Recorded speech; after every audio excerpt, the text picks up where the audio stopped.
Hello, mga kamaster, maraming salamat po sa lahat ng tumatangkilik ng. Ang aking asawa ay isang hacker. Paki-follow and subscribe mga master para sa mga susunod pang mga kabanata. Ang aking asawa ay isang hacker. Kabanata 141. Tumahimik si Harvey habang tinitingnan niya ang pag-iwan ng duo na may kalahating ngiti nang simpleng sinabi niya, oo, siya ay isang junior sa paaralan. Si G. Rogers Sr. ay patuloy na nagtanong, nakalimutan kong maggawain, G. Harvey, ang batang babae na sumama sa iyo kanina. Nang dumalo si Harvey sa mga piging na tulad nito, dadalhin niya si Snow sa oras-oras, ngunit ngayon wala na siyang pakiramdam para sa mga palitan ng banal, kaya't marahang sinabi niya, Mr. Rogers Sr., iyon ang aking sariling pribadong bagay. Panipi. Nahuhulaan na sina Jared at Nicole ay matagal nang nawala sa oras na ito at naramdaman ang kawalan ng tiyaga. Sa Harvey, ngumiti si G. Rogers Sr. Tama ka, Master Harvey. Sa sandaling ito, tila may napansin si G. Wyans. Habang tinitingnan niya ang ngumisi kay G. Rogers Sr., tinanong niya, Mr. Rogers Sr., sinabi mo bang ang batang babae ay pinangalan ng Bogtong? Panipi. Mula nang dumating si Nicole, nadama ni G. Rogers Sr. na ang kanyang dibdib ay labis na ginhawa. Hindi na siya nakakapagod na tulad ng sinabi niya ng dahan-dahan, oo. Siya ay isang Bogtong, isang napakagandang binibini, at hindi ako makapaniwala na siya talaga. Panipi. Tulad ng sinabi niya na, si G. Rogers Sr. ay tila napagtanto ng isang bagay habang tumigil siya sa pakikipag-usap. Gayunpaman, pinamamahalaang na ni G. Wyans na hulaan ang pagkakakilanlan ni Nicole. Siya ang hinahanap ko, sabi niya sa kanyang sarili. Narito siya, doon mismo sa harap niya, at hindi niya alam. Napagtanto na hindi niya nakuha ang pagkakataong makipag-usap kay Nicole, na wala ang lahat ng kanyang gana. Magalang siyang bumangon at nais na makita kung maaari niyang abutin si Nicole. Nagulat si G. Rogers Sr., para sa isang segundo, at isang malalim na pag-iisip ang lumitaw sa kanyang mga mata. Sino si Nicole? Isang minuto lamang siyang nanatili, at paano niya inalis ang lahat ng mga taong ito? Nagtataka siya. Tumawag si G. Rogers Sr., kay Sean. Sean, pumunta at tawagan ang iyong mga kapatid dito. Kinilala ni Sean habang tumatakbo siya upang tawagan sina Jolene at Christopher. Si Jolene ay nakakaaliw sa mga panauhin sa oras na iyon at lumakad na may nalilito na hitsura na, Ama, ano ang bagay?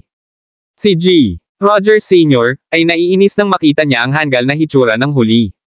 Ano ang problema? Hawakan ang kuta na ito. Panipi.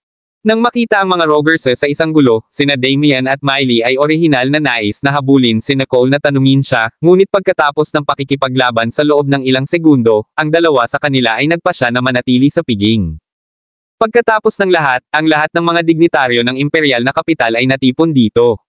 Kung maaari silang magpatuloy sa isa o dalawa, magiging sulit na sila sa biyahe. Tulad ng para kay Nicole, magkakaroon sila ng maraming oras upang tanungin siya sa sandaling bumalik siya sa bahay ng Riddle family home. Naglakad sina Nicole at Jared sa labas ng manor, at pinalayas na ni Max ang kotse. Pagkatapos ay tiningnan ni Jared ang kanyang walang ekspresyong mata habang malumanay na itinaas ang kilay niya. Pumasok. Naalala ni Nicole ang huling oras na ginamit niya ang gayong tono upang hilingin sa kanya na pumasok sa kotse, at isang kakaibang hitsura ang lumitaw sa kanyang mga mata, na tila nagtataka kung saan siya dadalhin. Nang makita ang kanyang ekspresyon, maaaring sabihin agad ni Jared kung ano ang iniisip niya habang siya ay nag-snigger, dadalhin kita pabalik sa paaralan, huwag kang mag-alala. Binigyan siya ni Nicole ng isang sulyap bago sumakay sa kotse. Napakabilis ng kotse, at maganda ang bodyline nito. Maging si Nicole, isang mahilig sa motorsiklo, ay kailangang umamin na ito ay isang mabuting kotse. Napansin ni Jared na nakatingin siya sa labas, naiwan lamang ang kalahati ng kanyang magandang mukha para tumingin sa kanya. Malinaw na sinabi niya, hindi ba sa palagay mo may utang ka sa akin? Lumingon si Nicole upang tumingin sa kanya at sineseryoso, may nagtanong sa akin na pumunta sa piging ni G. Rogers Sr. Hindi ko alam na naruroon ka. Panipi. Tiningnan niya ang kanyang maliwanag na mata sa loob ng ilang segundo na parang sinusubukan na masukat ang kredibilidad ng kanyang mga salita. Kabanata 142. Hindi lumayo si Nicole habang ang kanyang pares ng mga mata na nakatingin sa kanya ay hindi iyon matigas. Sa halip, ito ay tulad ng isang mahinahon na lawa, maganda at kaakit-akit. Tumingin si Jared at sinabing, kung may ganito sa hinaharap, isasama kita. Nang marinig niya iyon, si Max, na nagmamaneho, ay nagbigay kay Jared ng isang nagulat na sulyap. Ang kanyang boss ay hindi pa dumalo sa isang piging kasama ang isang babaeng kasama. Gayunpaman, nang maalala niya ang hindi pagiging napakakalungkutan ng kanyang boss sa mga kababaihan ay tila walang saysay laban kay Nicole, siya ay hinalinhan. Si Jared pagkatapos ay nagpapatuloy, ang batang babae na nakaupo sa tabi ko ngayon ay ang apo ni G. Rogers Sr. Ngayon ay, pagkatapos ng lahat, ang kanyang piging ng kaarawan. Binibigyan ko siya ng mukha, kaya hindi ko siya hinabol. Panipi. Tumango si Nicole nang marinig niya iyon habang nakatingin sa kanya. Nakita ni Max mula sa likurang salamin ang pagkalito sa mga mata ni Nicole, na tila hindi nauunawaan kung bakit sinabi sa kanya ni Jared. Nang makita ito, si Jared ay sumiksik ng isang malamig na sulyap, at agad na tumingin si Max. Tiningnan ni Jared ang mga mata ni Nicole. Ang init sa kanyang puso ay dahan-daang pinalamig habang ang isang chill ay lumitaw sa kanyang mga mata habang tinitingnan niya ang tila walang puso na babae habang siya ay sumisigaw, "Fine, Nicole, nanalo ka." Matapos ibagsak si Nicole sa kanyang paaralan, ang itim na kotse ay diretso na nagmaneho. Tumingin si Nicole sa kotse at nahulog sa isang bihirang malalim na pag-iisip. Sa katunayan, nang pumasok siya sa piging at nakita ang isang magandang batang babae sa tabi ni Jared, talagang hindi siya komportable. Ngunit hindi niya maiintindihan kung ano ang pakiramdam na ito. Sa pagtingin sa kanyang relo, halos 9 na oras sa gabi. Hindi niya ito tinitirhan habang lumingon siya sa kanyang paaralan at lumakad. Madilim na, at walang maraming tao sa paaralan ngayon. Kaya, siya ay casual na naglalakad habang kinuha niya ang kanyang telepono at nagpadala ng isang mensahe. Kumpletuhin ang misyon. Ang kabilang panig ay mabilis na sumagot na may isang, "Okay," at wala pa. Nang makita ni Nicole si G. Rogers Sr. Ngayon, siya ay napakamapatla, at ang kanyang mga pag-aandar sa cardiopulmonary ay mahirap din. Pagpunta sa pamamagitan ng mga matatandang henerasyon, parang may isang bagay na nag-aklas ng kanyang sigla. Siya ay casual na pinindot laban sa kanyang balikat at talagang naghahanap ng isang nerve point. Bukod sa pagtulong sa kanyang sirkulasyon, maaari rin niyang sabihin kung ano ang problema. Naaalala ang kakaibang ekspresyon ni Sean noon, ang kanyang mga mata ay bahagyang makitid habang tila may alam siya tungkol sa kalagayan ng matanda. Gayunpaman, ito ang pag-iibigan ng pamilya ng Rogers. Wala siyang karapatang makagambala. 11 ay hanggang sa kung si Cristo Rogers ay maaaring magbukas ng kanyang naruroon at makinig sa kanyang sarili. Sa pag-iisip nito, dumating si Nicole sa pasukan ng dormitoryo. Malapit na lang siyang pumasok nang hinawakan ng isang kamay ang kanyang balikat. Sumimangot siya ng kaunti habang siya ay lumingon at hinawakan ito, nais na hilahin ang isang likod na paghagis. Gayunpaman ang taong nasa likuran niya ay pamilyar sa paglipat na ito, at nang ginamit ni Nicole ang kanyang lakas, tumayo pa rin siya na parang handa na siya at ginamit ang momentum upang hilahin si Nicole sa kanya. Braso. Ang mga mata ni Nicole ay naging malambing habang inilapat niya ang puwersa sa kanyang mga paa at sinubukan na paikutin upang hilahin ang isang layo habang siya ay nagsipa. Ang kanyang pag-atake ay mabilis at makapangyarihan dahil hindi siya nagpigil. Sa paghuhusga mula sa kasanayan ng tao, malamang na hindi siya mag-aaral ngunit may sinanay sa martial arts. Isang pro. Kabanata 143.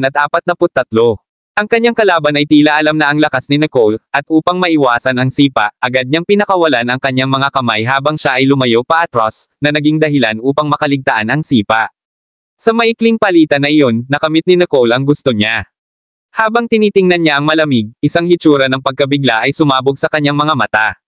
Ang tao ay nakatingin sa ibaba, na tila pinasok sa kanyang kamay. Sa wakas ay nahuli niya ito, kahit na ilang segundo lamang. Isang malalim na hitsura ang unti-unting lumitaw sa kanyang mga mata. Kahit na ilang segundo lamang, maaaring ilang minuto, ilang oras sa hinaharap. Hindi ba nangangahulugang maaari niyang hawakan siya magpakailanman? Pagkatapos ay tumangala siya, ang kanyang ekspresyon ay ganap na kakatakot. Nagsimula si Nicole sa kanya at sumimangot. Hindi niya ito inaasahan. Ito ay talagang Harvey. Sa pag-iisip ng kanyang naunang pag-uugali, isang malamig na glint ang lumipas sa mukha ni Nicole. "Harvey Ellison, ginawa mo ba iyon sa layunin?" Nakita siya ni Harvey na nakatingin sa kanya. Ang kanyang mga mata ay maliwanag, tulad ng isang snowplane sa ilalim ng isang maliwanag na araw. Ito ay ang lahat ng pinaka-immaculate, at lahat ng naipakita sa tabi niya sa kanyang mga mata. Hindi niya maiwasang mag-snigger. "Oo, ginawa ko ito sa layunin." Tumangala siya sa kanya, isang nagninangas na ilaw na nagagalit sa kanyang mga mata. "Nicole, maaari mo bang sabihin sa akin, ano ang kailangan kong gawin para sa iyo na kusang pahintulutan ang iyong sarili na mahulog sa aking pagkakahawak?" Tiningnan siya ni Nicole ngayon at nakita na tila siya ay nagbuhos ng kanyang mainit na panlabas na balat habang siya ay nagliliyab ng isang panganib na lampas sa mga salita, na iniisip ang kanyang tanong, mukhang hindi siya napapansin kay Harvey. Ang pag-iisip sa akin na nahuhulog sa iyong pagkakahawak ay hindi sinasadya. Hindi ako kabilang sa sinuman, at imposible para sa akin na mahawakan ng sinuman. Nang marinig ito ni Harvey, parang narinig niya ang pinakadakilang biro kailanman. Gaano karaming mga tao ang nagnanais ng kanyang pabor lamang para sa kanya na tanggihan ang mga ito, ngunit si Nicole ay tila ipinanganak upang mapigilan siya. Iyon ay hindi niya makontrol ang titig na inilagay niya sa kanya, subalit wala siyang paraan upang makuha siya. Ang ilaw sa kanyang mga mata ay kumikislap habang sa wakas ay nagpakawala siya ng isang ngiti bago sabihin ng mahina. Naunawaan. Tiningnan ni Ule ang kanyang pag-alis ng silhouette, medyo hindi nakakain ang kanyang mga mata. Bigla niyang naisip ang sinabi ni Jared kanina. Matapos ang dahan-daang chewing sa mga salita, tila may natikman siyang ibang bagay. Maagang umaga, nagpunta si Nicole para sa kanyang pagsasanay sa umaga tulad ng dati at napansin na hindi siya hadlangan ni Harvey. Sa halip ay tumakbo siya sa kanya sa track. Nakasuot siya ng isang puting trako at na may hairband na tinali ang kanyang buhok. Mukha siyang hindi katulad ng dati niyang estilo, ngunit ito ay partikular na gwapo. Maraming mga batang babae ang kumukuha ng mga larawan habang sila ay bumulong sa kanilang sarili na may paghanga sa kanilang mga mata. Nang makita si Nicole na lumapit, ngumiti siya habang kumakaway sa kanya. Nicole, dito. Tumingin si Nicole sa kanya ng isang hindi nakagaganyak na mukha habang siya ay lumingon at umalis. Tila inaasahan ito ni Harvey at patuloy na tumatakbo ng walang gaanong reaksyon habang ang ngiti sa kanyang mukha ay nanatili. Ang ilang mga batang babae ay sumusumpa kay Nicole dahil sa hindi alam ang kanyang lugar, at huminto si Harvey habang tinitingnan siya ng malamig. Huwag mo akong pakinggan muli. Ang mga batang babae na iyon ay hindi pa siya nakakita ng sobrang lamig at natatakot na sila ay lumuluha, tumango habang ipinangako nila na hindi na muling ulitin iyon. Pagkatapos lamang ay tumingin si Harvey habang lumingon siya sa direksyon na naiwan si Nicole, isang maalalahanin na hitsura na lumilitaw sa kanyang mga mata. Ang isang mapagkawang-gawang mangangaso ay makukuha ang kanyang biktima gamit ang pamamaraan na nagustuhan ng biktima. At sa gayon, gagawin niya. Pagkatapos bumalik mula sa kanyang pagsasanay, nadama ni Nicole na inis. Kailangan ko bang sanayin tulad nito tuwing umaga kung magpakita si Harvey? Ang dahilan na tumanggi siyang makipag-ugnay kay Harvey ay nadama niya na ito ay mahirap, ngunit ngayon, parang hindi nakikipag-ugnay ay pantay na mahirap. Tiningnan niya ang araw habang hindi niya maipaliwanag ang sinabi ni Jared kahapon.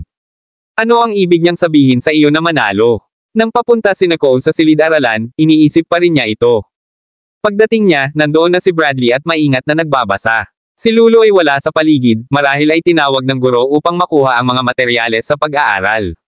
Nakaupo si Hunyo doon na isinasaulo ang bokabularyo ng Esperian, at nang makita niya si Nicole, ngumiti siya sa kanya. Nang makita siya ni Nicole, isang ngiti din ang lumitaw sa kanyang mga mata. Pagkatapos ay pumunta siya sa kanyang upuan, at tulad ng malapit na niyang hilahin ang kanyang mga katanungan sa ehersisyo, isang tinig ang nagmula sa likuran niya. Nicole, ano ang kaugnayan mo kay Cristo Rogers? Cristo Rogers. Naisip ni Nicole ng kaunti at naalala lamang na siya ay ang parehong G. Rogers Sr., na siyang host ng kaarawan kahapon. Ang taong nagtanong sa kanya na si Gary. Hindi lumingon si Nicole at sinabing, wala. Malakas na tumingin si Gary sa kanyang likuran. Sinabi sa kanya ng kanyang kapatid kahapon na nakita niya si Nicole sa piging. Hindi siya naniniwala sa una, ngunit narinig niya mismo si G. Rogers Sr. Nang naisip ito ni Gary, sumimangot siya. Ang saloobin ni G. Rogers Sr. kay Nicole kahapon ay hindi mukhang wala sa pagitan nila. Gayunpaman, kapag ginamit niya ang lahat ng mga uri ng mga diskarte sa pag-hack, hindi siya makakakuha ng anumang bagay tungkol kay Nicole, at nadama ni Gary ang isang maliit na myth. Hindi niya ipinang-ahas na sabihin kung gaano kahusay ang kanyang mga kasanayan sa computer, ngunit siya ay tiyak na nasa antas ng isang pro-hacker. Ang paghahanap ng pagkakakilanlan ng isang tao ay isang simpleng bagay, at imposible na itago ni Nicole ang kanyang pagkakakilanlan sa ilalim ng kanyang pagsubaybay. Kabanata 144. Ngunit dahil tumanggi si Nicole na sabihin kahit ano, walang magagawa si Gary. Gayunpaman, ang kanyang tingin kay Nicole ngayon ay nagbigay ng kaunti pang kahulugan dito. Nakita ni Vivian ang pakikipag-ugnayan sa pagitan ni Gary at Nicole, at kinagat niya ang kanyang mga labi. Tinanong ni Gary si Nicole tungkol sa kanyang pakikipag-ugnay kay G. Rogers Sr. Ang kanyang mga magulang ay napunta sa piging kahapon at sinabi na personal na nakatanggap si G. Roger Sr., ng napakagandang batang babae. Ngunit dahil sa malayo, hindi nila marinig kung sino ito. Dahil tinatanong ni Gary si Nicole, malamang na ang batang babae na pinag-uusapan nila kahapon ay si Nicole. Kudlit. Kaya, ang dahilan na maaari siyang tumakbo sa paaralan ay dahil sa kanyang pakikipag-ugnay sa pamilyang Rogers. Tiningnan ni Vivian si Nicole na may isang touch ng disdain sa kanyang mga mata. Sino ang nakakaalam kung anong uri ng relasyon si Nicole sa mga lumang Coots? Sinulyapan niya ulit si Nicole sa isang huling oras. Ang kanyang kapatid na si Sam May, ay nagbabala rin sa kanya na huwag pukawin si Nicole. Hindi lamang ang kanyang kapatid ay hindi kasama sa kanya, ngunit sa halip, ipinagtanggol niya si Nicole sa bawat solong paraan. Paano niya mabubuhay iyon? Napansin ni Vivian na ang mga mata ni Gary ay nakakabit kay Nicole, at hindi niya napansin na si Ms. Emerson ay lumakad sa klase. Ginawa niya ito kahit na ang herer. Pagkatapos ng klase, tumungo si Nicole sa cafeteria upang kumain kasama si Lulo. Maraming mga tao pa rin ang nasa cafeteria, at pagkatapos makuha ang kanilang order at sa wakas ay nakakahanap ng isang walang laman na lugar, itinulak sila ng isang pangkat ng mga batang babae habang nakaupo sila sa mga upuan. Si Nicole ay sumimangot ng kaunti, at nakikita ang grupo kasama ang kanilang gangster girl na hitsura, hinatak siya ni Lulo, na gumagalaw para sa kanya na lumakad palayo at hindi harapin ang mga ito. Iyon ang naging dahilan upang maghintay sina Nicole at Lulo para sa isang magandang habang para sa isang walang laman na mesa. Sumimangot si Nicole, at ayaw niyang sumuko. Tulad ng malapit na siyang sumulong, isang linya ang nagbukas sa karamihan. Tumango si Harvey sa pagkilala sa mga tao sa paligid niya habang naglalakad siya. Nang makita ang sitwasyon sa mesa ni Nicole, sumimangot siya ng kaunti habang naglalakad siya at tinanong, ano ang nangyayari? Hindi niya tiningnan si Nicole ngunit sa halip ay tinanong si Lulo, na nakatayo sa tabi niya. Sa pagtingin ni Harvey na ganyan, hindi ito mapigilan ni Lulo at sinabi sa kanya ang lahat ng nangyari kanina.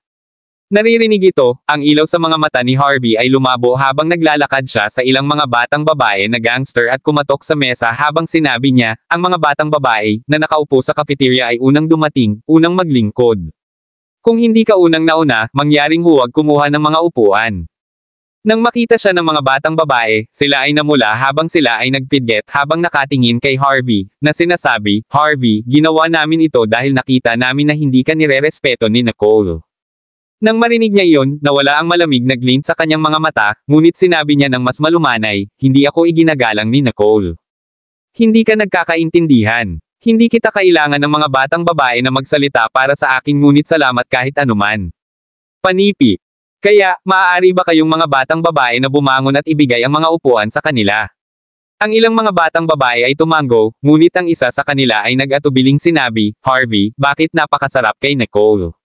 Siya ay isang masamang tao, at hindi siya nagkakahalaga ng iyong pansin. Panipi. Lumingon si Harvey at tiningnan si Nicole habang siya ay ngumiti at sinabing, hindi mo na ba alam ang dahilan na? Hindi ba nila alam? Ano ang ibig mong sabihin? Ang mga batang babae ay tumingin sa isa't isa at naalala ang video ni Harvey na nagkukumpisal kay Nicole. Totoo ba iyon? Ang ilan sa kanila ay naging mapatla. Hindi nila inaasahan na sabihin ni Harvey na ganyan. Si Nicole, hindi rin nakita na darating habang hinuhugot niya ang kanyang mga labi at mukhang malabo kay Harvey. Lulo, hayaan. Pumunta. Panipi. Medyo nalilito si Lulo. Tinulungan na siya ni Harvey at makuha ni Nicole ang mesa, kaya bakit sila pupunta? Gayunpaman, nang makita ang ekspresyon ni Nicole, hindi sinabi ni Lulo. Nakita ni Harvey na si Nicole ay talagang umaalis, at ang kanyang ekspresyon ay nagyelo ng kaunti. Nais lamang niyang subukan siya, ngunit hindi niya inaasahan na napakalaki ng kanyang reaksyon. 3. Kabanata 145. Si Harvey ay muling pinagsisihan ang kanyang kalungkutan habang tinitingnan niya si Nicole at sinabing, paumanhin, Nicole. Hindi ko ito matulungan. Lahat ng tao sa cafeteria ay tumingin sa eksenang ito sa pagkabigla. Si Harvey ay palaging naging perpekto, napakataas at makapangyarihan, at ngayon ay humihingi siya ng tawad kay Nicole, isang kabuuang walang tao. Lahat ay gumagala habang tinitingnan nila ang pinangyarihan, at ang ilang mga batang babae na gangster ay tumalikod kay Nicole, na napuno ng paninibugho at sama ng loob. Ano ang karapatan ni Nicole na tretuhin tulad nito ni Harvey? Inisip ng lahat na patatawarin siya ni Nicole. Pagkatapos ng lahat, walang maaaring tanggihan ang isang paghingi ng tawad na taos puso mula kay Harvey. Gayunpaman, ang mukha ni Nicole ay naging mas malamig habang binigyan niya ng malamig na sulyap si Harvey. Ang kanyang paghingi ng tawad ay simpleng upang itulak siya sa cusp ng kanyang pagkakahawak muli. Hindi man lang siya lumingon habang tumalikod at umalis sa cafeteria. Ang mukha ni Harvey ay parang mapatla bilang isang multo habang tinitingnan niya ang pag-alis ni Nicole, isang malamig na glint na kumikislap sa kanyang mga mata. Napakalapit para sa kanya na natural na maupo kasama si Nicole at may pagkain sa kanya. Gayunpaman, hindi mahalaga. Ngumiti si Harvey sa lahat sa cafeteria at casual na iniwan ang lugar. Sumunod si Lulu sa likuran ni Nicole habang bumubulong siya. Nicole, ano ang pakikitungo sa iyo at ni Harvey? Tila si Harvey ay talagang nagmamalasakit kay Nicole. Sumimangot si Nicole. Kahit na naramdaman ni Lulu na malayo. Marahil ay maraming sa paaralan na nabulag sa ginawa ni Harvey. Maaaring hindi alam ng iba, ngunit alam niya na napakahusay na pagnanais ni Harvey. Sa kanya, marahil siya ay isang hindi matatag na kadahilanan na lampas sa kanyang kontrol. Iyon ang dahilan kung bakit sinusubukan niya ng husto upang makinig siya sa kanya. Tulad ng nyebe. Kapag naisip niya ito, si Nicole ay nag-sneer. Dahil napalampas din ni Lulo ang kanyang tanghalian dahil sa kanya, tinapik ni Nicole ang malambot na mukha ng huli habang sinabi ni Che, ituturing kita sa isang pagkain sa labas, okay. Ay! Si Tulosoy ay nagsilaw sa, matagal ko nang makakain ng isang pagpapala ngayon sa disguise, goody hindi ko na kailangan para sa iyo na tretuhin ako, si Nicole ay babayaran ko ngayon. Tumingin si Nirale sa kanya ng isang ngiti habang naglalakad palabas ng paaralan. Sa hindi inaasahan, tulad ng paglalakad ni Nicole at Lulo sa labas ng paaralan, pinigilan sila ng isang matangkad na tao na may maraming tao sa likuran niya. Sila si Cain at ang kanyang mga goons. Lulo ay labis na natakot ang kanyang mukha ay namutla pagkatapos ng lahat, si Cain ay kilalang kilala sa lugar na ito, at walang sinumang nang ahas na magulo sa kanya. Ito ay lamang na siya ay binugbog ng isang tao sa nakaraang ilang araw tatlo at na-ospital ngayon na wala na siya sa ospital, marahil ay dumiretso siya sa bar upang makahanap ng problema kay Nicole. Ito ay tanghali, at may ilang mga tao na malapit sa cafeteria lahat ng mga ito ay nakita si Cain na huminto kay Nicole, at agad silang nagsimulang bumulong sa isa't isa habang nakatayo sila doon upang panoorin ang palabas. Ang anak na babae ng pamilyang Rowe ay wala sa loob ng ilang araw ngayon, at dapat na ang hitsura ni Nicole, hindi ba ang kanyang kasintahan dito upang maghayganti? Panipi. Si Cain ay isang hayop na hindi mo nais na sandutin siya ay natatakot na walang iba kundi si Gary, at kahit na si Austin ay wala sa kanya na babayaran ni Nicole ngayon. Kabanata 146. Karapat-dapat siya. Hayaan siyang gawin ang parehong kay Harvey. Panipi. Nang marinig ni Snow at Rain si Harvey ay pumupunta sa cafeteria, pinlano nilang maghintay sa malapit upang subukan ang kanilang swerte upang makita kung makikita nila siya, hindi inaasahan na tatakbo sila sa eksenang ito. Nagmumula si Rain at sumigaw ng malakas na tinig, Nicole, nakuha mo na ngayon ang iyong karma para sa pang-aapi na si Celia. Humingi ka sa akin, at maaari akong maglagay ng ilang magagandang salita para sa iyo. Alam mo, si Celia ay isang mabuting kaibigan ko at ang aking kapatid. Maaaring palayain ka ng kanyang kasintahan para sa kapakanan sa amin. Panipi. Cain, hindi ka dapat humawak ng mga sama ng loob laban kay Nicole dahil lamang sa pagbuli ni Celia ng ilang beses. Pagkatapos ng lahat, hindi alam ni Nicole ang mas mahusay, ngunit lahat kayo ay naiiba. Panipi. Suma ngayon ang lahat sa sinabi ng dalawa. Napakahusay ng puso ni Snow na masasama siya ng mabuti sa kabila ng ginawa ni Nicole sa kanya. Ang sinabi ni Rain ay maaaring maging bastos, ngunit may katuturan ako. Ito ay si Nicole na nagsimula sa lahat ng ito.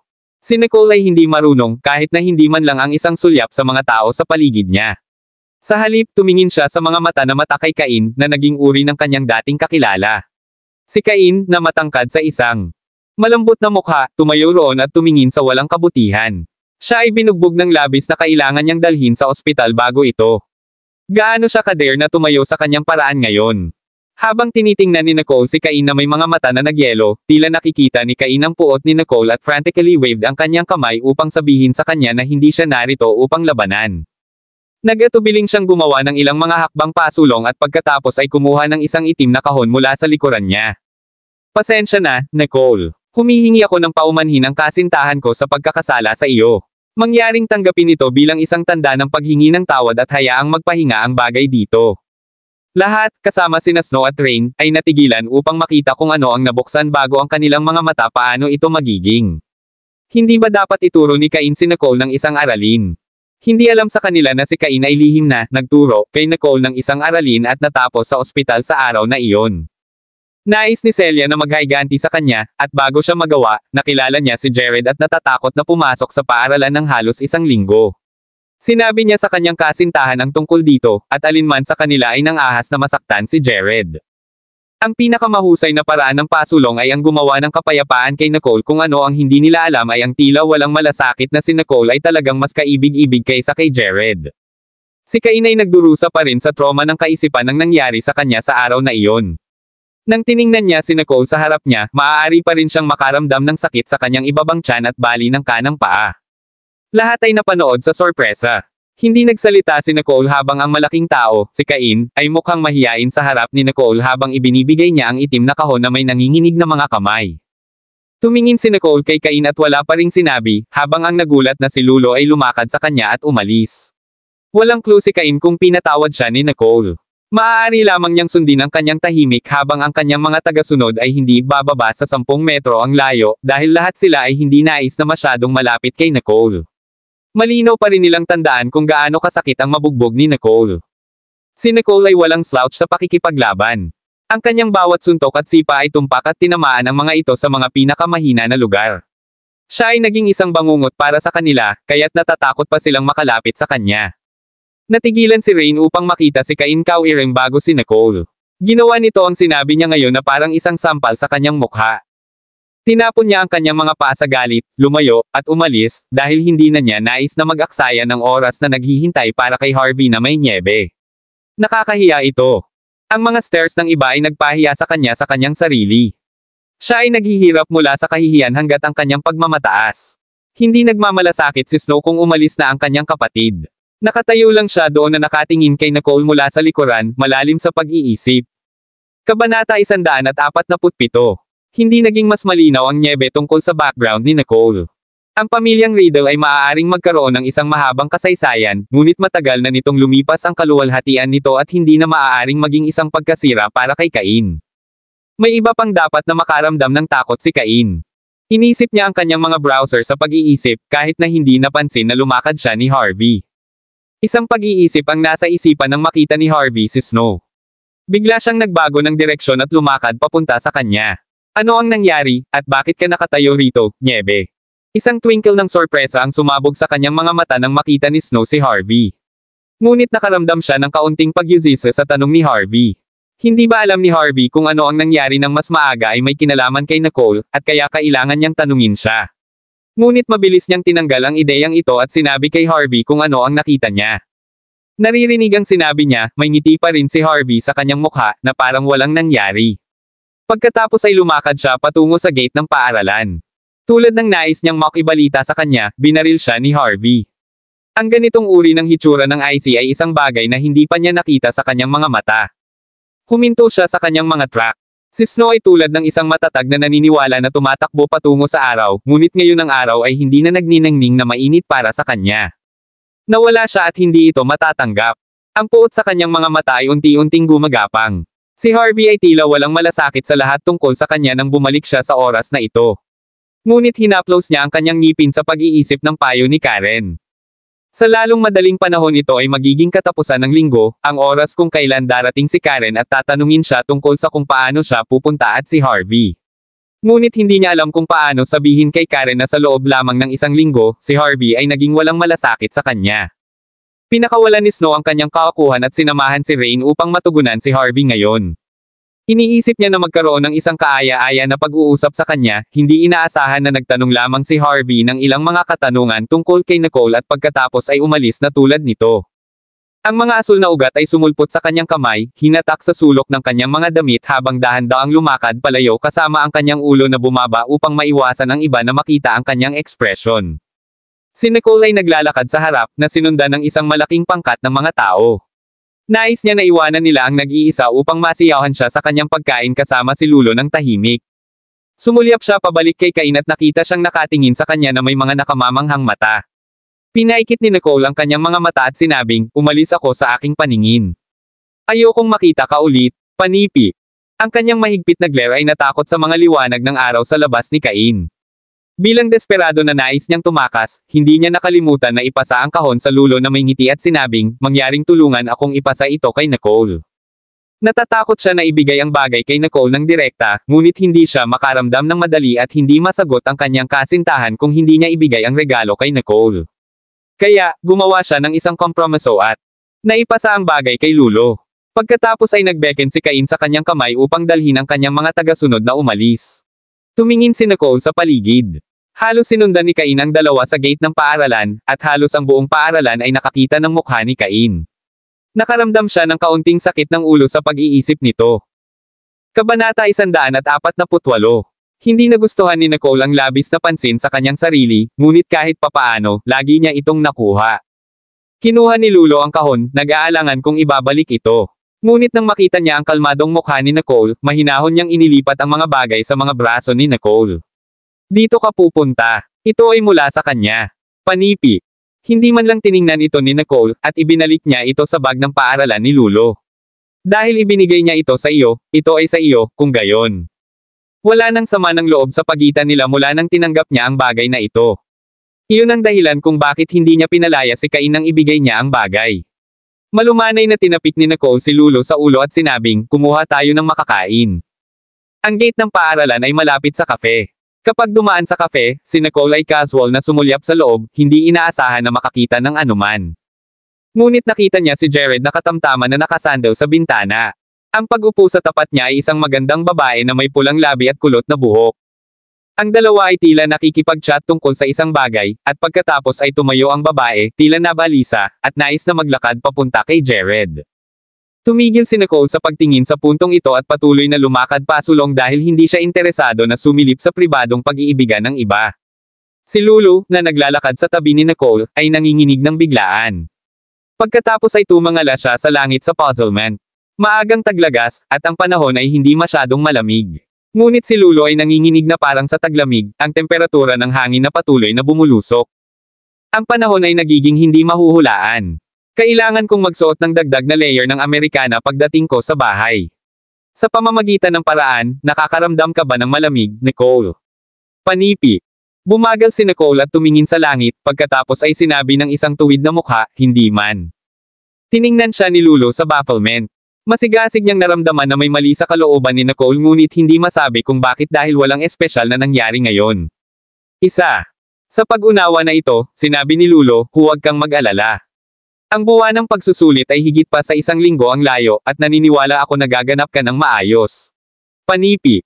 Hindi tinanggihan ni Nicole ang sinabi ni Lulu ngunit patuloy na nakikinig. Lamang na pinanatili niya ang kanyang ulo upang maitago ang hitsura sa kanyang mga mata. Naisip niya kung ano ang pakiramdam na iyon. Ito ay nagagalit sa kanya ng sobra. Tumawag si Harvey ng isang tawag sa telepono nang makarating siya sa gate ng paaralan. Dumating na ako. Nasaan ka? Panipi. Di nagtagal, ang isang tao ay lumabas mula sa isang pulang Lamborghini na nakapark sa labas ng gate ng paaralan, na kumakaway kay Harvey na may medyo madilim na ekspresyon sa kanyang mukha. Ang lalaki ay si Sean, na naging Mr. Kahapon ni Roger Sr. Isang malabong ngiti ang sumiksik sa mukha ni Harvey habang maganda siyang lumakad papunta kay Sean. Mabilis na sumakay ang dalawa sa kotse at lumabas ng lungsod. Si Christopher ay tumigil ng napakababang kanina lamang na ang aking ama ay malapit ng malaman. Harvey, ano ang sasabihin mo na dapat nating gawin? Sabik na tanong ni Sean sa kotse. Siya ang kabaligtaran ni Christopher. Nais niyang mabuhay ng mahabang buhay si G. Rogers Sr. Matyaga si Harvey. Tiningnan niya ang bintana sa mga dahon na unti-unting nagiging dilaw sa mga sanga. Ito ay nakalaan upang maging isang kaganapan pagkahulog. Hawakan ang iyong mga kabayo, mahinang sabi niya. Mabubuhay tayo ng mas mahaba kaysa sa mga taong iyon. Huwag mawala ang iyong pasensya. Maghintay ka lang. Panipi. Tila naisip ni Sean ang isang bagay at hindi nababahala tulad ng dati matapos marinig ang sinabi ni Harvey. Isa. Kabanata 149. Kilala mo ba ang batang babae na dinala ng matandang lalaki? Kahapon. Si Sean ay nagtanong habang siya ay nagmamaneho. Ibinalik ni Harvey ang kanyang mga mata kay Sean. Bakit? Umiling-iling si Sean. Wala. Lamang na may higit pa sa kanya kaysa matugunan ang mga mata. Hindi rin ako hinayaan ng iyong ama na makita ang red along ibinigay sa kanya. Kahapon. Panipi. Hinawakan ni Sean ang manibela.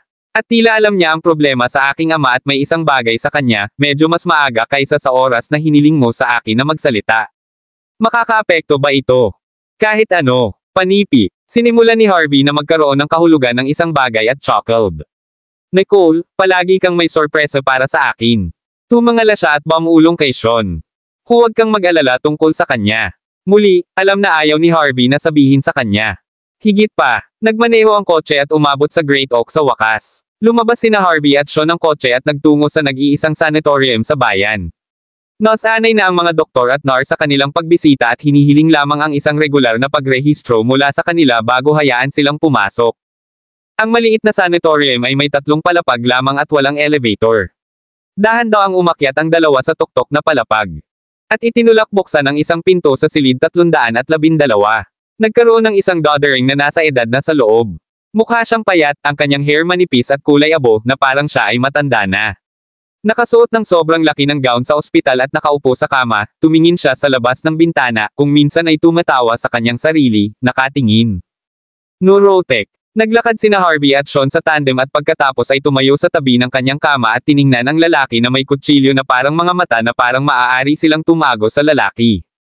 Ulo, hindi mo pa ba ako sasabihin, gagawin mo? Sinabi ni Harvey bilang. Humugot siya ng upuan at umupo sa tabi ng lalaki. Ang ilaw sa kanyang mga mata ay ganap na kumupas, at ngayon ay mukhang madilim ang kailaliman. Nang makita ng lalaki si Harvey, sobrang takot siya kaya sinubukan niyang itago sa ilalim ng kama, ngunit hinawakan siya ni Sean.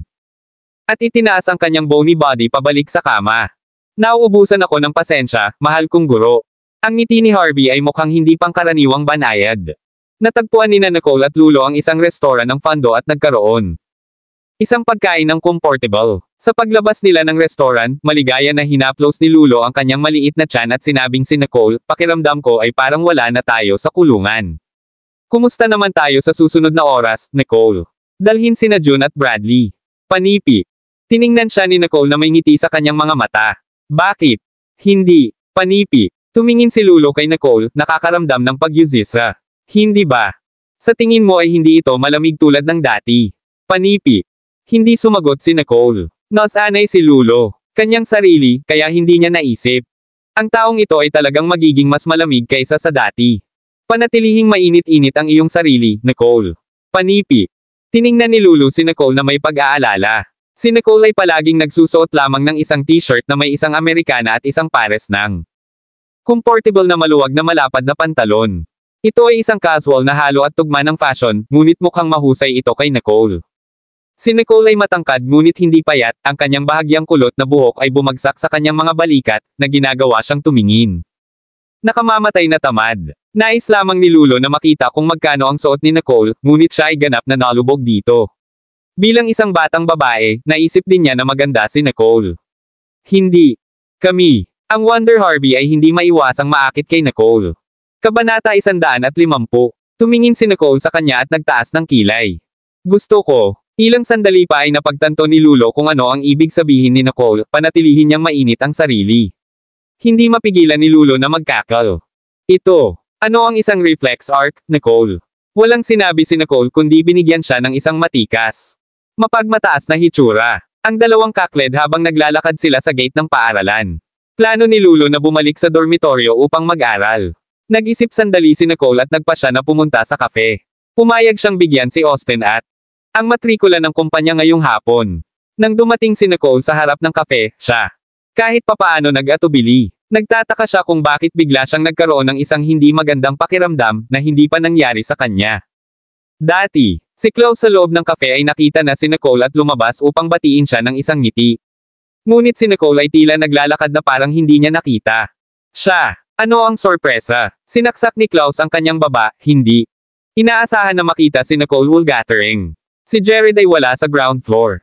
Tumingin si Klaus kay Nicole at kinuha ang kanyang telepono upang tawagan si Jared. Boss, narito si Nicole, ngunit hindi siya papasok. Sa palagay ko, may mali, panipi. Nakita rin ni Jared si Nicole na pumupunta sa bintana sa unang palapag. Nasa silid siya na nanunood kay Nicole dahil ang kanilang huling engkwentro ay hindi naging maayos kahapon.